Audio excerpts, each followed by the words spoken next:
Class 8, please listen carefully. Today the chapter The Last Bargain. It is a poem which is given on your book, page number 74. इस figure को देखें, last bargain. Bargain का मतलब होता है भाव तोल मोल करना, बार्गेन। इसी को बार्गेनिंग कहते हैं। बार्गेनिंग अक्सर दो लोगों के बीच एग्रीमेंट है that can be done after the long discussions या शॉर्ट डिस्कशंस के बाद वह काम किया जाता है। बार्गेनिंग दो लोगों के बीच समझौती है, जिस समझौते के तहत एक आदमी एक दूसरे के लिए कुछ करने की तैयार हो जाता है। अक्सर आप बार्गेनिंग बाज़ार में जब जाते हैं, साग सब्जी खरीदते हैं, तो वहाँ भी बार्गेनिंग भाव तोल करने लगते हैं। तो इस तरह से बार्गेनिंग यह पोएम है। इस पोएम को रविंद्रनाथ टैगोर ने लिखा। इस पोएम को ध्यान से देखें, बार्गेनिंग को, फिर स्टार्ट हो जाते हैं। बार्गेनिंग को देखते हैं इसमें क्या लिखा है, किस तरह से बार्गेनिंग शुरू हो रही है इन दोनों के बीच। A bargain is an agreement which both parties promise to do something for each other. Bargaining एक ऐसी समझौता है जिसमें दोनों दल एक दूसरे के साथ या दूसरे के लिए कुछ करने के लिए वादा करते हैं। Someone is looking for work. Wait to be hired. कोई काम तलाश रहा है और इंतज़ार कर रहा है कि कोई उसको हायर कर लेता, काम पर रख लेता। He strike ए बार्गेन, फिर उसके बीच भाव तोल शुरू हो जाती है। बट थिंक इज वर्थलेस, लेकिन इसका कोई अर्थ नहीं निकलता। ही ट्राइज ट्वाइस अगेन, फिर दो बार और प्रयास करता है। But does not like other, लेकिन इसमें भी कोई सार्थक स्वरूप नज़र नहीं आया। Finally in the last bargaining, अंत में वह अंतिम भाव ताव करता है, मोल भाव करता है। When is hired for nothing, और जब वो हायर्ड किया जा रहा है, काम के लिए रखा जा रहा है, तो उसको कुछ नहीं मिल रहा है। Whatever, he is very happy as never before, लेकिन जैसे भी वह इतना खुश है जितना कि पहले कभी खुश नहीं था। What is the bargain, उसकी ये भाव मोल क्या है। And why is the best, और उसके लिए सबसे अच्छा क्यों हुआ। चलिए इसको पढ़ते हैं और देखते हैं। देखो इस सीन में दोनों बच्चे एक फावड़ा लिया हुआ है, यंग यूथ पर्सन, देखिए कैसे बात करते हैं। Come and hire me, I cried while in morning, सुबह में चिल्ला चिल्ला कर कह रहा था, और मुझे काम पर रखो, मुझे हायर करो।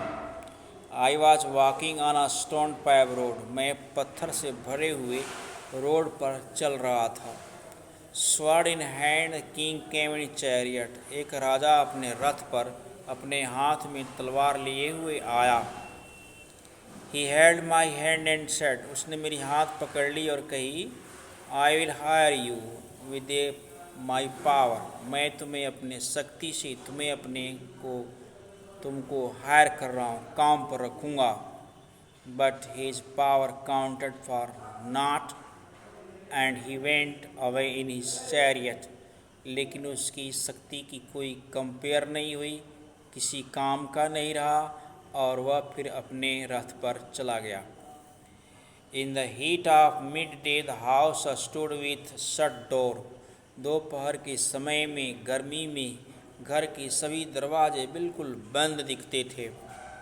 आई वांडर अलॉन्ग द क्रूक लेन, मैं उस क्रूक लेन से बेईमानों की गली से भटक रहा था, घूम रहा था। An old man came out with bag of gold, एक बूढ़ा आदमी अपने थैले में लिए हुए सोने के साथ आया। ही पॉन्डर्ड एंड सेड, उसने तुरंत कहा, आई will hire you through my money, मैं तुमको अपने पैसे से रखूँगा। He weighs his coin one by one, but I turned away, उसने एक एक सिक्के को फिर तौला, लेकिन मैं वहाँ से चल दिया। It was evening, the bargaining haze was all as flower, शाम का समय हो गया, गार्डन के किनारे बिल्कुल फूल अब थोड़े थोड़े बचे थे जो मुस्कुरा रहे थे, खिले हुए थे। The fair maid came out and said, तभी एक सुंदर औरत बाहर आई और कही, I will hire you with my smile, मैं अपने मुस्कुराहट से तुम्हें हायर कर लूँगी। हर smile paled and melted into tears, लेकिन उसके मुस्कुराहट भी पीले पड़ गए और आंसू में बदल गए। And she wake back alone into the dark, और वह फिर